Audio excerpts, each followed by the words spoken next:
What is just a placebo effect, but most people don't realize. My son was an army medic. Sometimes soldiers would complain about aches and pains, but he knew there wasn't really anything wrong. Worry, boredom, homesickness, anxiety often comes through as physical symptoms. He still wanted to help, so he would give them plain old aspirin. He'd put a few tablets into a little envelope and casually warn them that the medication was pretty strong. Tell them to take it exactly as directed. He said it was amazing how often a guy would come find him and say, "Doc, those pills you gave me worked. Pain is gone, and I slept like a log." There's nothing fake about a placebo. It's a very useful medical tool. To a certain extent, alcohol. Many of the behaviors associated with drinking, aside from direct physical effects, come about through learned behavior, environment, and cultural conditioning. There have been hundreds of studies where college students are unknowingly given non-alcoholic beer in a bar-like setting, yet after a few they behave like they are buzzed. However, that doesn't happen when given non-alcoholic beer in a classroom setting. I'm not a big audio geek, but I have been sitting in and assisting with running sound at my local church. I'm learning a lot. One of the guys who knows a ton about soundboards was telling me that the band members are notorious for complaining about imaginary things. When this happens, he grabs an unactivated knob on the soundboard and stares at the guy in the eyes as he moves the knob. 95% of the time, when he asks if it is better, they will say yes and won't complain about it again. As a musician, when I don't like the way something sounds and ask the sound man to fix it, I usually just stare at him and wonder why it's not sounding any different while he's moving knobs. Then I'll just be like, "Yeah, you fixed it," because I don't want to look like an amateur who can't hear the difference, haha. I'm not sure that this is entirely a placebo effect, but I feel like the entire anti-manuscript G propaganda is based on a lot of placebo effects. As an example, my father-in-law is absolutely convinced that he can tell when a restaurant uses MSG and that we must avoid them at all costs because he gets very ill when he eats MSG. He supposedly gets severe headaches and doesn't feel well for an entire day anytime he eats at a restaurant that uses MSG. Meanwhile, he eats instant ramen several times a week which is loaded with MSG, and yet he feels absolutely fine. I've yet to point this out to him because he's not the kind of person to learn something then realize the mistake. So it's not like he'll be like, "Oh, I guess I've been eating MSG this whole time and I've been fine. I guess MSG isn't entirely bad," but rather all of a sudden realize that the next time he eats instant ramen he'll feel sick because he's now aware it contains MSG. So yay, I'm gonna say MSG. And the resulting negative effects is simply the result of eating high levels of sodium. I'm not a nutritionist and don't have any scientific data to prove that MSG has negative placebo effects, but I do feel anecdotally I've seen plenty of people succumb to this.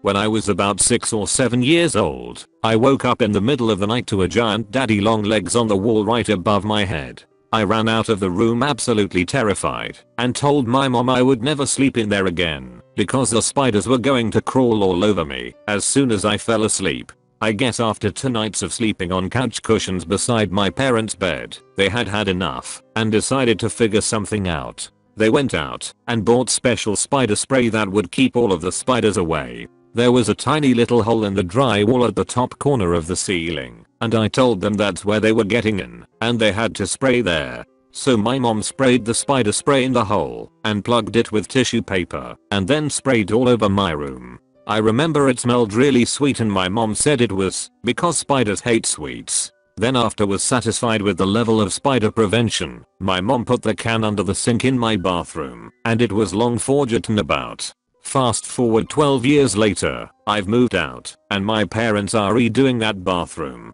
They asked me to come over and grab any stuff I still wanted. I'm rummaging through and I pull out an air freshener can with little holographic Halloween spider stickers all over it. My mom starts laughing and tells me that that was my special spider spray. I was completely floored, hahaha. I had actually never caught on. I thought it was genuinely spider spray when my mom had used it, and now I was looking at a Glade can with Halloween stickers all over it. Wasn't even convincing at all, but it totally did the job, ha ha ha. Just made me realize how gullible kids can be. The bias placebo. It's a very simple concept where someone allows a certain bias, as in an idea, create a placebo effect. For example, you may have a bias that fish tastes nasty, even if you have never tried it, so when you finally do, the placebo effect kicks in and ruins it. This is very common, and comes in many forms. It's always self-inflicted, and is easily fixed. It's so common that people can have this happen nearly day to day depending upon the bias, and not even know it. I'm not sure if it's technically a placebo, but smoking to help with a hectic situation. Your body is using a cigarette or vape as a tool to force you to take long breaths, hold them in, then exhale slowly. After a few hits you feel much better and calmer, partly due to that sweet nicotine, but partly due to the physical response of your body slowing down for a minute and taking some deep breaths while focusing on something other than the issue at hand. All helas barmas. I have spent much of my time working with kids on overnight camps. I have occupied many roles, but because I keep my credentials up to date, I'm always one of the grown-ups who is on first aid duty. While the first rule of first aid is take it seriously when a kid is limping because their group is due to hike up a mountain tomorrow, Alhelas Barmas works a charm. Other situations it works in, kid is crying because they got hit by a ball during games, or are homesick so have a sore tummy. It is aqueous cream with a small amount of eucalyptus essential oil, which has a warming effect and makes it smell medicinal, and it works beautifully. Because of the take everything seriously rule, you do rule out if there is a dangerous injury before you pull out the Alhelas. But since we are so super serious throughout, the kids truly believe they are getting proper medicine.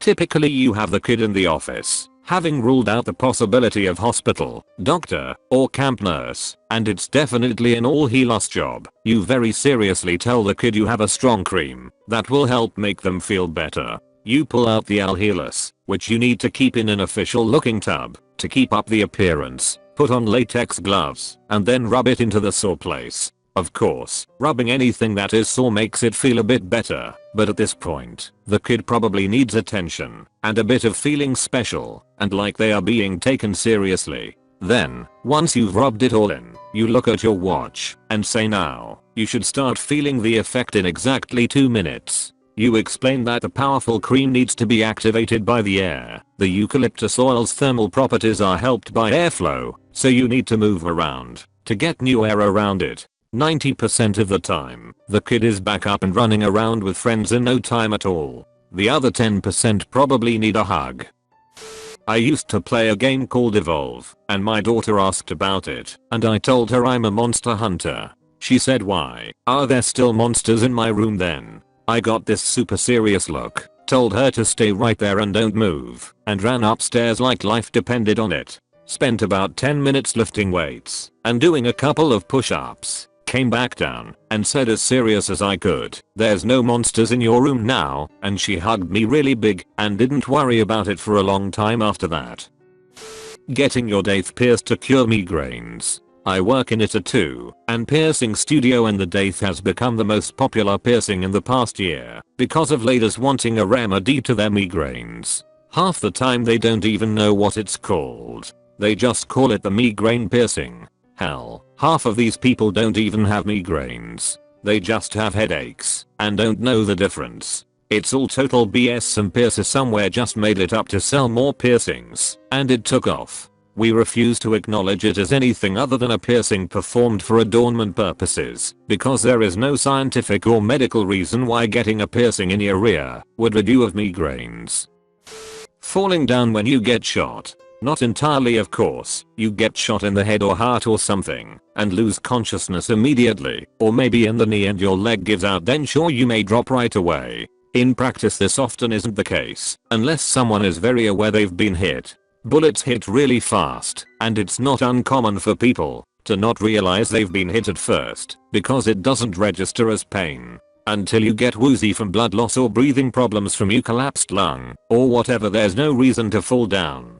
In the movies though, mostly everyone just falls down instantly from any shot. People internalize that as what happens when you get shot without realizing it and then collapse from relatively minor wounds because they unconsciously think that's what's supposed to happen. I was on this basketball team and we were getting stomped badly. We went in at halftime just totally defeated. Until one of our players took a sports bottle filled with water and told us it was a secret performance enhancing substance that made our star player amazing. We all drank it and went out in the second half and beat those monsters.